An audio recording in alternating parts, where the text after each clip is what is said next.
शेतरस्ता असो, गावामध्ये तलाव असो, गावामध्ये नाला असो, त्याचं खोलीकरण सरळीकरण असो, गावामध्ये इमारत बांधायची असो, गावातल्या शाळेची दुरुस्ती करायची असो, गावामध्ये अंगणवाडी बांधायची असो, या प्रत्येक गोष्टीकरता वेगवेगळ्या अभिसरणाच्या योजना आपण सुरू केल्या आहेत. उरलेला पैसा आपली कुठली तरी योजना देते, थोडी कल्पकता केली तर गावातलं एकही काम शिल्लक राहणार नाही. अशा प्रकारची व्यवस्था आपण या माध्यमातून केली आहे आणि यातनं मोठ्या प्रमाणात रोजगाराची निर्मिती देखील आपण करतो.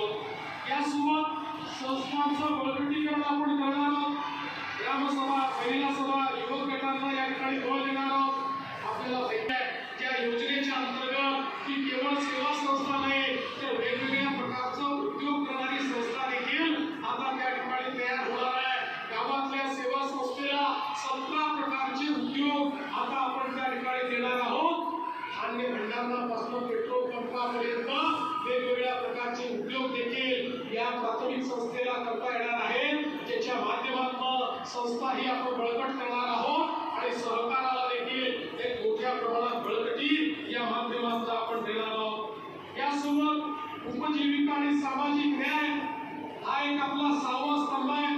उपजीविकेमध्ये विशेषतः महिला बचत गटाचं सक्षमीकरण आपल्याला करायचं आहे. माझ्या लाडक्या बहिणी मोठ्या संख्येनं या ठिकाणी बसलेल्या आहेत.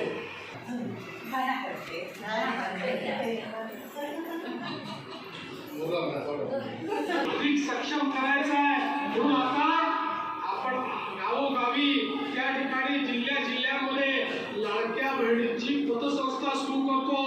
त्यांना सोबत देऊन त्यांची त्या ठिकाणी एक आर्थिक उलाढाल करणारी संस्था सुरू करतो.